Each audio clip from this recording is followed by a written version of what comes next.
Hello, everybody. Welcome. Thank you for coming to Recipes for Success.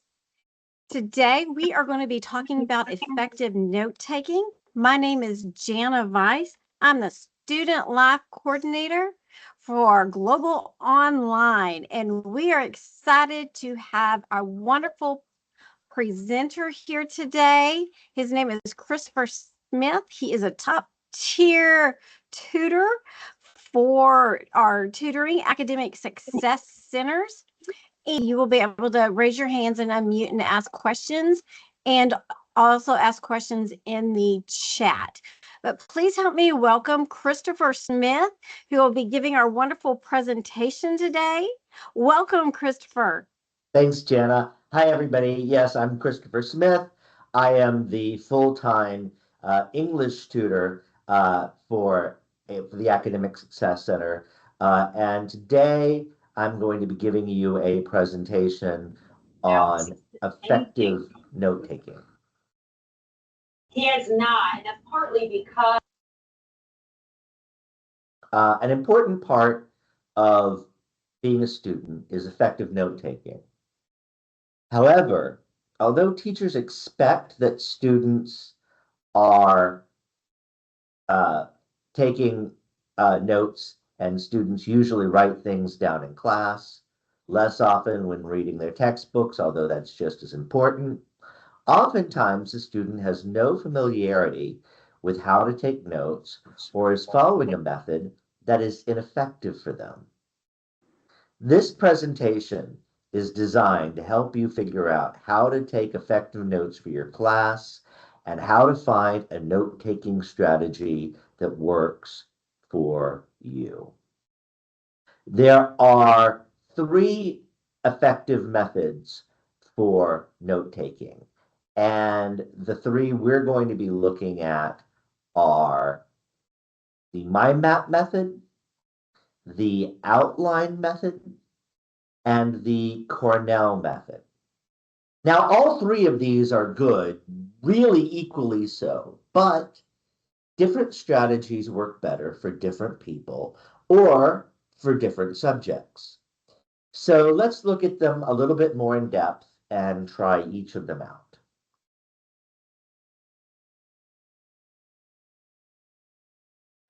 The mind map method is great for visual learners, and it helps to process information. Actually, it does a lot of things. Mind mapping facilitates the development of supermemory. It uses your whole brain. It can make learning fun. It shows links between related points, and it can juice up heavy study material. Now, the mind map method can get really complex because it is all about what and how a person constructs ideas in their mind and what they find important. It can look really crazy to anyone other than the note taker after the first glance, like this. Taking a look at this mind map, I mean, it can look like total chaos to you. You know, what on earth is all this stuff? We can notice if we pay attention that at the center we have a question. Why do people participate in open culture? And then around this, the person who mind mapped this has created several subcategories, which we see in a sort of a light blue pen. Efficiency, values, fun, empowerment.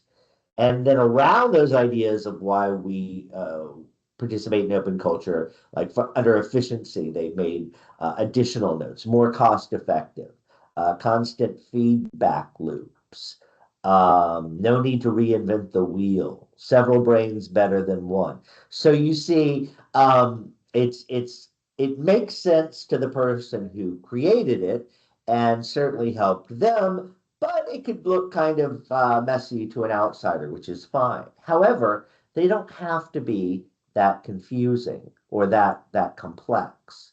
It can be as simple as this mind map on the construction of the solar system, where have solar system, and then connected to solar system, the concept of asteroids and planets, and connected to the idea of planets, the idea of moons, and for some reason, spaceships. I'm not sure what was going on in that person's mind, but heck, it's their mind map, not ours. How do you make a mind map anyways? What you do is you start with your main idea, which you put in the center of your mind map. Obviously, normally you write this on a piece of paper, and I will be helping to do that with you in a little bit. But you'll also see that my handwriting isn't always the best. So I did this using Word so that you could get a clear idea of how this works. So you start with your main idea in the center, and then branching off from the main idea, you create subheadings. And then branching off from the subheadings, you might include a drawing to help cement the idea in your mind, or you might give a definition of keywords or concepts. For instance, I'm going to give you this reading, and then I'll show you a mind map that I created on the basis of it. Reasons your class may be driving you up a wall. There are multiple reasons your class might be causing you a lot of stress. You may feel like the subject doesn't make any sense. You may feel like there are too many assignments for the semester with too much work to do. And you may feel the grading scale is too tough and you cannot possibly do everything you're asked to do, like follow correct MLA formatting, use only approved text from the library database, both define and analyze the material thoroughly while sticking to the word count and avoiding any spelling or punctuation errors. The result of all this may be that you want to have a breakdown in the middle of class and scream at your teacher at the top of your lungs. So here's the mind map I created for it. In the center, reasons your class may be driving you up a wall. Subheadings, too many assignments. Grading is too tough. Subject doesn't make any sense. Can't possibly do everything you're asked to do. And then I listed those key ideas that related to things that you're being asked to do. MLA formatting, using the library database, defining and analyzing material, reaching the word count, spelling, and grammar check. I'm going to read you another reading, and I would like for you all to help me to create a mind map for it afterwards. So here is the second reading. Why you should not let anxiety overwhelm you during the semester. Despite the great anxieties that come along with being a student, particularly in a class that doesn't play into your strengths, you really shouldn't break down in class and start screaming at your professor at the top of your lungs.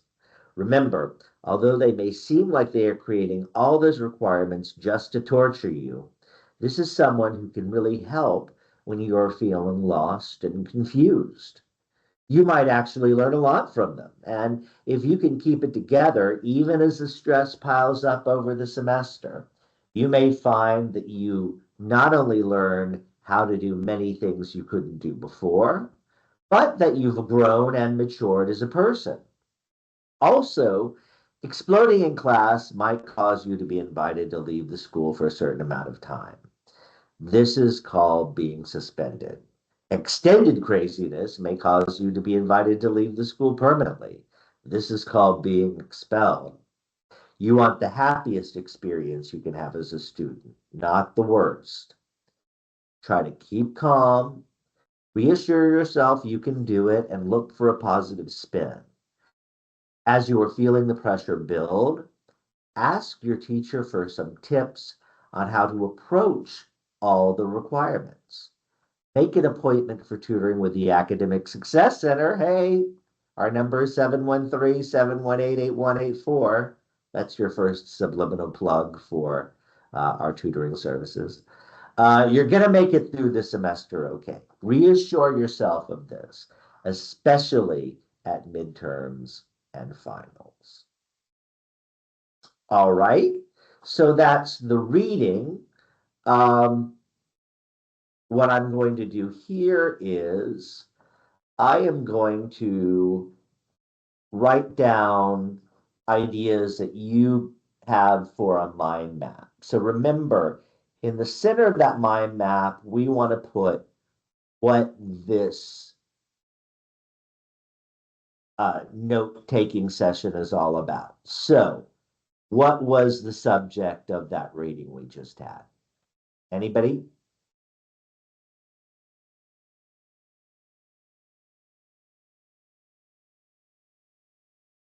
We can look back over it again really quickly. Why you shouldn't let anxiety take over your academic career. Oh, Something that's terrific. Yes. Why you should not let anxiety take over your academic career. Very good. We'll circle that, and that's the center of our mind map. Now we want to branch off from that with subheadings. And again, let's just go back and look at the reading again. What's one subheading we could create from this reading here? one can be that you don't want to like get it to a point where you like explode in class because then you Yeah. can either get suspended or removed permanently. Yeah, absolutely. So let's go back.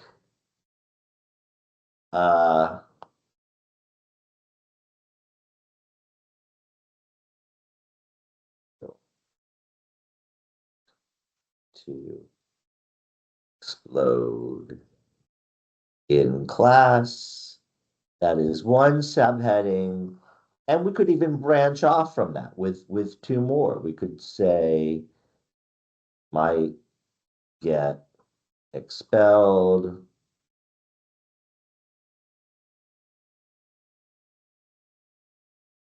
and we could even, to show you just how terrible my drawing is, here is a teacher. They've got a little diploma, a little cap on their head to show they've already graduated. That's a teacher.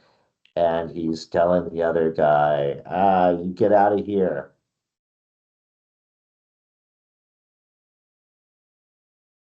We can give them a little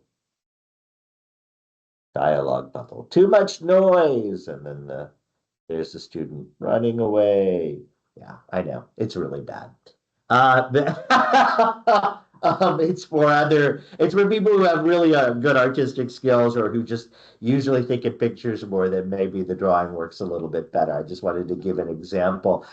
Does someone else want to point out some other section of this reading that we could use as a subheading, other than the threat of being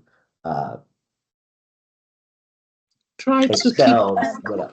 try to keep calm, reassure yourself that you can do it and look for a positive spin. Yeah, absolutely. That works really good. Go back.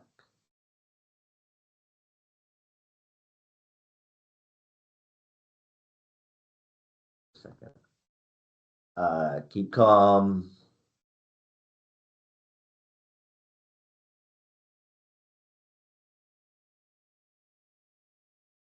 Look for a positive spin. Nice. Very good. And, maybe I'll even draw a little guy here who's sitting cross-legged, doing a little bit of meditation there, keeping himself calm. Maybe he's saying Om. A little meditation there to keep himself calm. Anyways, but yes, that's exactly right. And we can go back, look at this reading a little bit more. We don't have to cover all of it. I just want to give you some idea of how this works. Any other sort of subheading here we might put down? There's also some Say this again? there's also some action items as far as what to do if you are feeling that way, like make an appointment for tutoring, things like that. Yeah, or ask your, yes, ask your teacher for clarification, all those kinds of things. Absolutely, terrific. And I really liked the way that you identified them as action items. I think that's a terrific way to put it down. Action items. I told you my handwriting was terrible. Contact professor.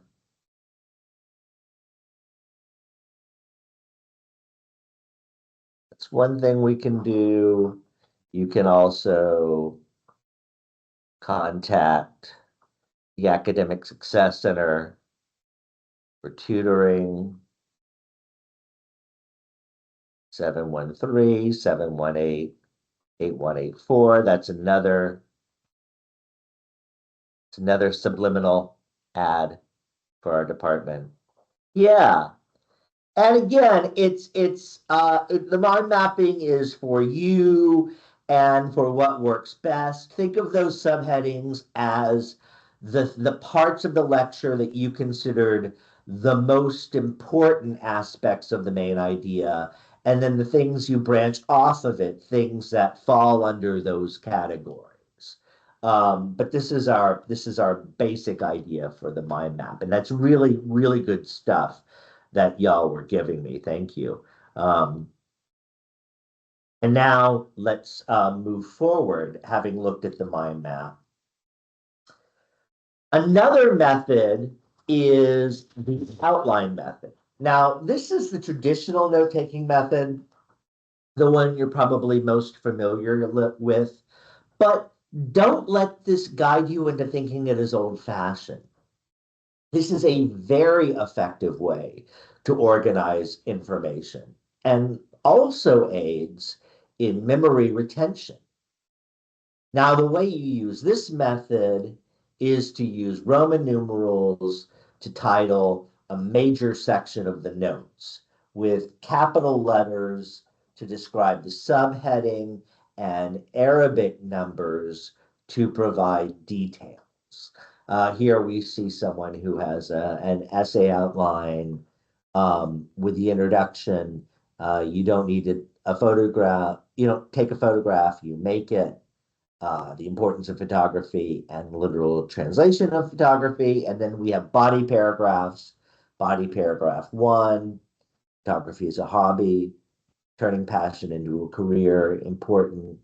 That should be importance, interesting the way they wrote that. Importance of photography skills in different sectors. Paragraph 2, photography is a profession. Skills of photography for journalism. Successful photojournalists. And paragraph 3, the dark side of photography. Photographic online seminar, online forum scammers, ruining your photographer's motivations by scammers. And then a conclusion. Photography should be treated importantly. Photography skill is handy. Photographic skill is handy, though having some dark sides, but photography is considered as a bright skill.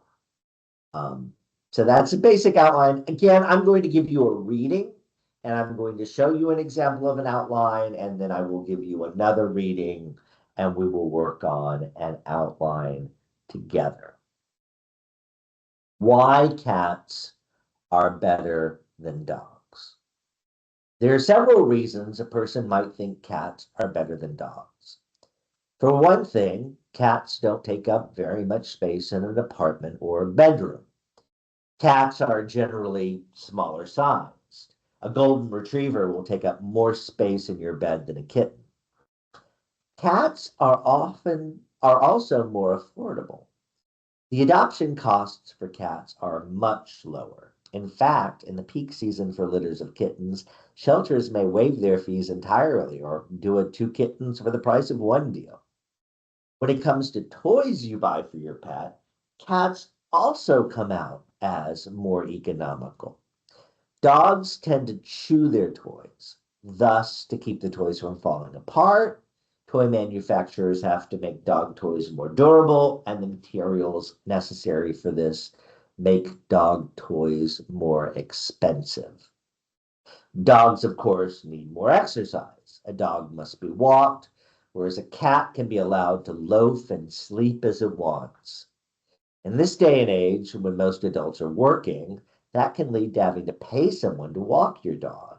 And dog walkers can cost as much as $15 to $20 for a 20-minute walk. If you want to save money and save your legs the stretch, think of getting a cat who will stretch out beside you on the couch. Now, here is the outline I created for that. Roman numeral 1, cats don't take up much space. And then I did a letter A for a subheading because they're smaller. And then I used a little Arabic number 1 to sort of give an example or define that situation. A golden retriever will take up more space in your bed than a kitten. And then under Roman numeral 2, I only did 2 numbers in this case. Under Roman numeral 2, more affordable, and then I had 3 subheadings for that. A, adoption costs are much less. B, dog toys tend to be more expensive. And C, dogs need to be walked, whereas cats can take care of themselves. And underneath those, for A, I had 1 detail. Shelters may often waive their fees for kittens entirely or do a 2-for-1 deal. Under B, I had 2 details. Dogs tend to chew their toys, thus the toys have to be made more durable and dog owners pay more for them. And then under C, 1 detail, dog walkers can cost as much as $15 or $20 for a 20-minute walk. So that's how we do that. Here is our next reading, after which we will try to put together an outline for it. Why dogs are better than cats. Dogs are much simpler to train than cats. Dogs learn to obey pretty easily, and in fact, they tend to love being trained and having tasks to perform. A cat that obeys is an oxymoron. Furthermore, taking care of a dog when it needs to be taken out is much easier and less unappealing than occasionally cleaning out a cat's litter box. You have to find a permanent place for a litter box, and they almost always smell. And of course, you are the one who will have to clean it occasionally. It isn't just the occasional cleanup. Cats can track litter all over the house. Dogs don't need litter boxes, and they can be trained to go for a walk a few times a day. Cats are often unsocial. Sometimes you can get them to play with a piece of string or a toy, but a lot of times they don't really want to be bothered. But dogs love to play. They get very excited playing fetch or a tug of war with a toy, and they love to be involved with you. The difference in social quality between the two also points to another positive aspect of dogs. Your dog wants to protect you, and even the smallest dog will want to guard you against strangers. Your cat is as likely to scoot out of the door when someone they don't know comes along. This is related to a question of loyalty. Your dog wants to understand you. He or she will cock their head to understand what you're saying. And if you're sad, they will try to make you feel better. Your cat is not as likely to be social. It may just as well nap as give you attention. Thus, if you want loyalty, protection, friendship, and ease, a dog may be the better pet for you. All right, so that's our second reading. And again, we're going to try to create an outline together. So, for our Roman numeral 1, what is one of the big points that those previous paragraphs are making? What in the reading strikes you as an important main point to list as a Roman numeral? Any ideas? Dogs are Probably. better than cats. Say that, either of you, whichever one wants to go first. And yeah, neither of you are. that dogs are better than cats. Okay, that would be our title. Yeah, I would agree that we would want to put at the heading of all this, what this whole thing is really about, is that why dogs are better than cats. We can put simpler to train. Yes, yeah, absolutely, that works. You can also put that cats are more affordable than dogs. Yes, yeah, so simpler to train, and then we can put, remember what it said about it under our Roman numeral A, we can say dogs love learning to obey. A cat does not. But yeah, sir, go ahead. Give me, what was your second one again for a subheading for a point? Was it about expense, or I can't remember? I think he might have muted himself. It was again. that cats are more affordable than Yeah. dogs, right?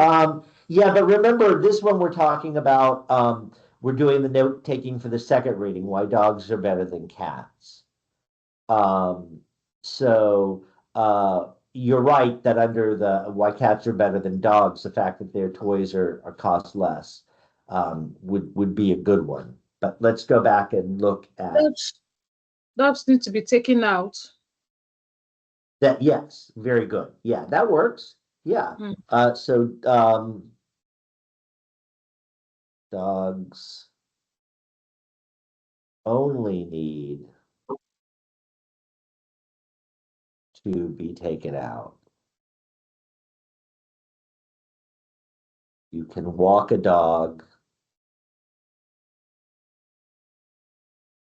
once or twice a day.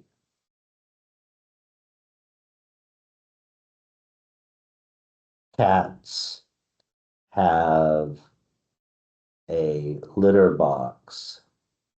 And then we could even put details under the litter box. The litter box has to be cleaned. And also, cats might track the litter across the house.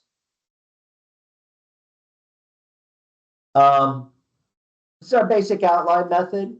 We could keep going. We really don't have to. I think y'all are getting the idea here really, really well. Is there anything else someone really wanted to add before we go on? Yeah, dogs are sociable, while cats are they are not. Okay, sure. We can do that one too. We'll say sociability. A Dogs are social. And we could even put some subheadings under there. Remember, we talked about a dog will cock its head to look at you.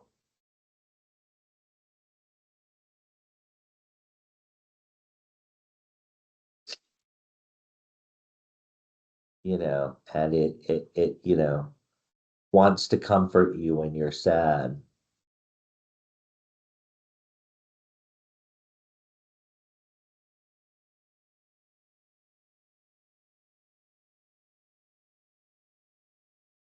Whereas cats are not as social.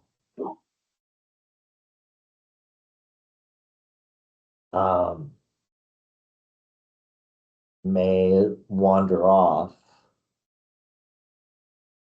rather than comforting you. I don't want to be bothered. And of course, I mean, obviously, we all know that if any of the people here have had cats, we know that there are cats who are very loving, and care a lot and can tell when you're sad. But we're just taking notes for this particular reading here.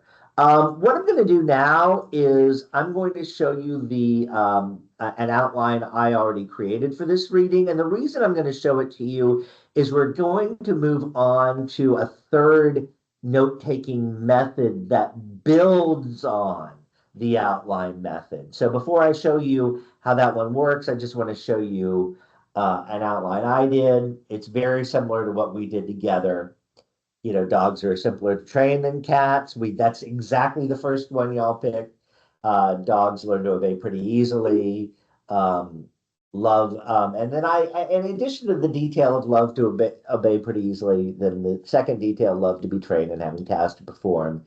Cats do not like to be trained. And again, as we talked about before, dogs don't require litter box. You only have to walk a dog, and they can be taken out to walk 2 or 3 times a day. They don't need litter boxes, but cats do need litter boxes, which 2 details. 1, need to be cleaned occasionally, and the cats can track litter into the house. Dogs offer protection. Dog will guard you from burglars and strangers. Even the tiniest dog has a certain amount of courage and heart. Cats often run off whenever a stranger comes around. And finally, loyalty. Dogs are social. First detail, will cock their heads to look at you, trying to understand everything you say. 2, want to make you feel better when you're sad. B, cats are not social as often, and then with the detail are as likely to nap or ignore you. We have somebody who has a question, Chris. Oh, I'm so sorry. Yeah, I'm sorry. I can't see the screen because I've got tell me, what's your question? So for the outline method, is this basically like having a big main idea of what the passage or what's like, for example, like saying like a biology topic, so like maybe with the big main idea and then the 2 smaller Roman numerals or the lowercase alphabets are just like the supporting details kind of thing that like explains what the whole main idea is? Like how Okay, you that's a did an really good example one? question. Actually, the way we're thinking about it is usually a reading or a lecture has several main ideas. There might be a general topic the lecture is about. Maybe it's a lecture on industrialization in the North during the Civil War and why that helped the North to win the war, or reasons that the French citizens held a revolution against the king, or in an English class, looking at the major strengths of a particular piece of writing. But that's the main idea, and then our main points will be the Roman numerals 1, 2, 3, 4, however many Roman numerals you have. Those are the main points of the lecture. Okay. The letters then are for the supporting details, and anything under that are extra ideas or examples that support those supporting details. All right. Yeah, so like for instance, you know, you might have if you're getting a lecture on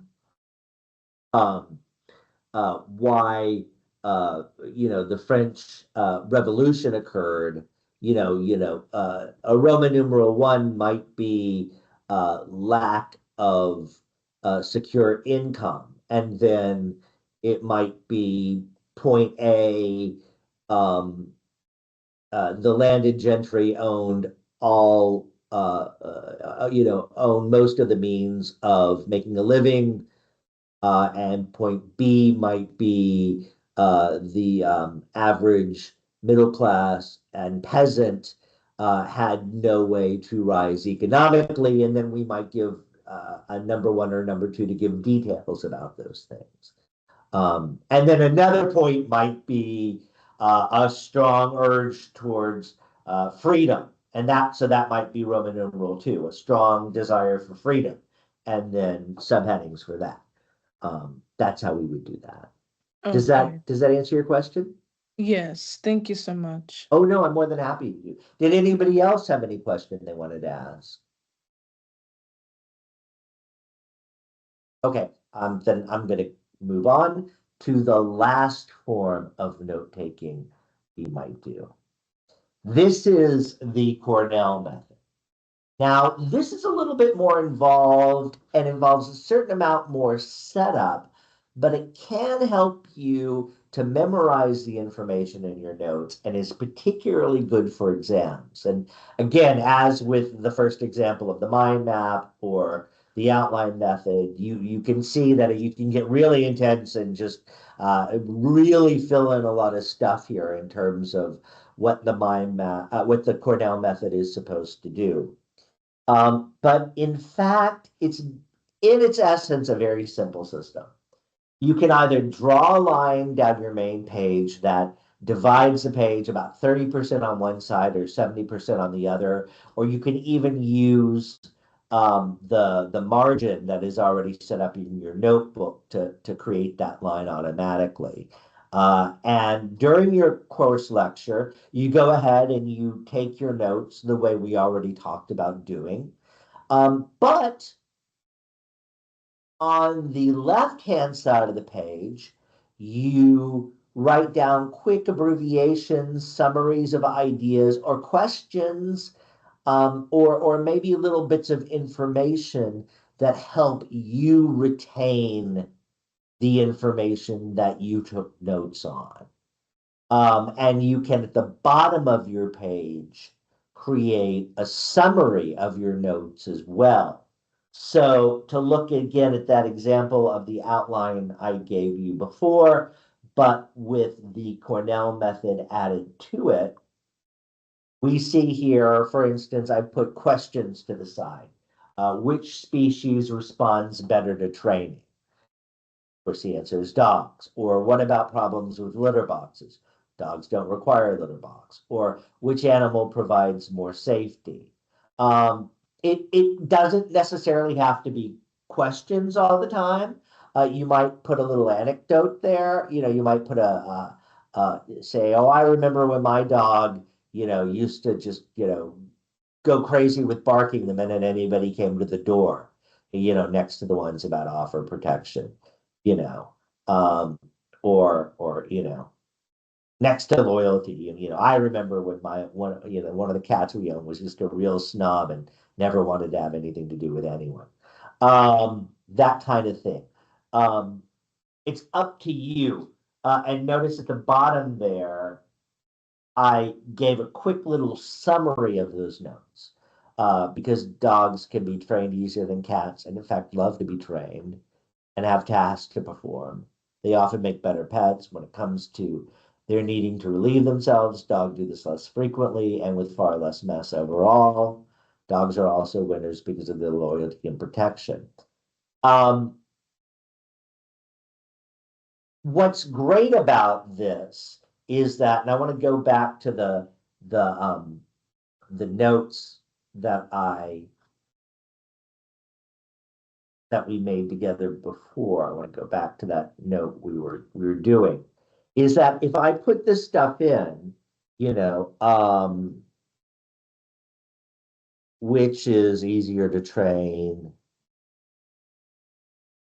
as a question, or, you know, maybe here, dogs only need to be taken out once or twice a day. I can say, you know, I remember my dog being so eager for his walk, or whatever I put here.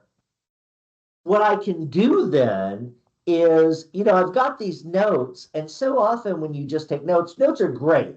And I'm certainly not saying don't take notes in class. I wouldn't be giving this presentation if I thought that. But oftentimes after you've made these notes, you're like, okay, I got them. What do I do with them? Like, how does this help me to pass an exam in the class or understand the material better? But then I can just use this. It almost becomes flashcards then, you see, because I can just cover up what the actual information was, look at the questions or the little prompts I've given myself here to help this stay in my mind. And if I've got a quick summary down here, where I say, you know, dogs are easier to train.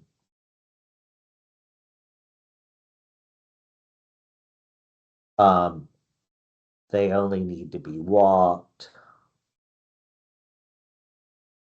once or twice, usually not just once, a day. And dogs are more social.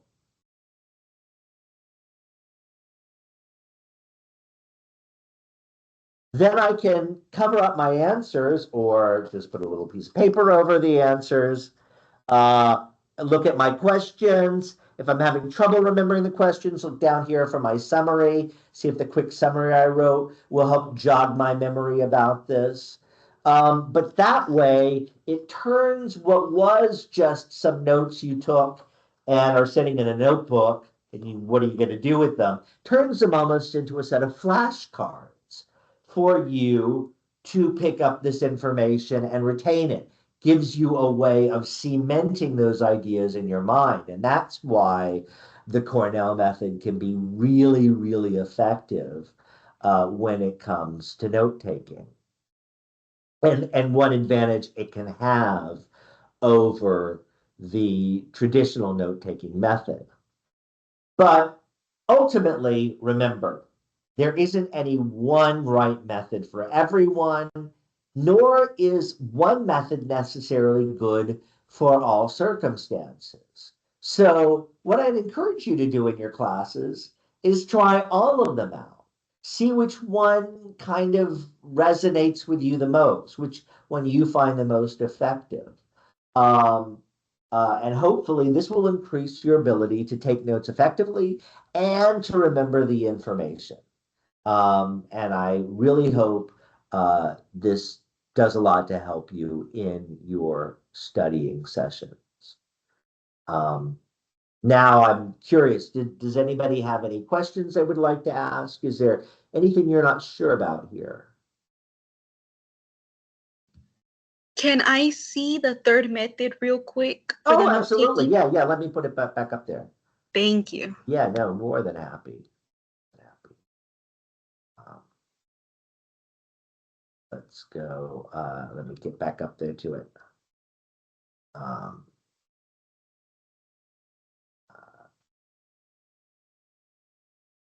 Go to, where am I hiding my example?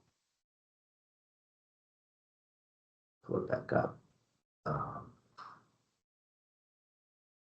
Let's go here and let's go back one.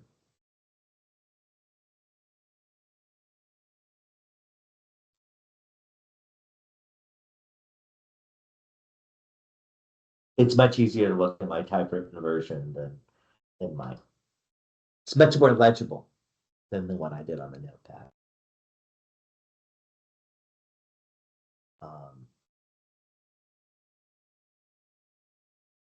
Anybody else? Any other questions?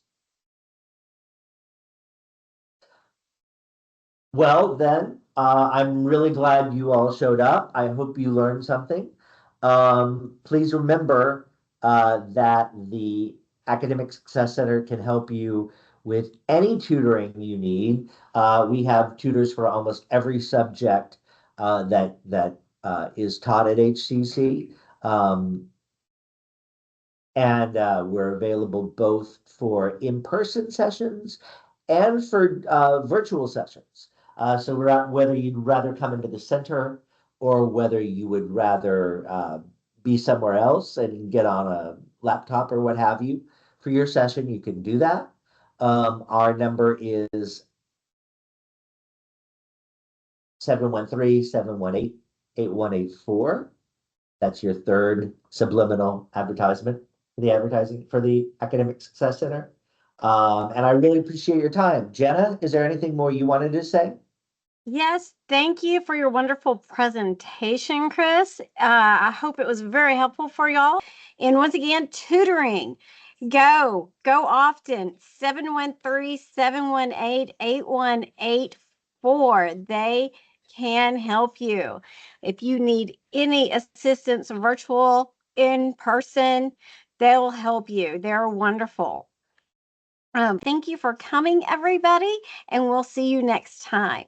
Bye, everyone. Really great contributions from all of you. Thank you.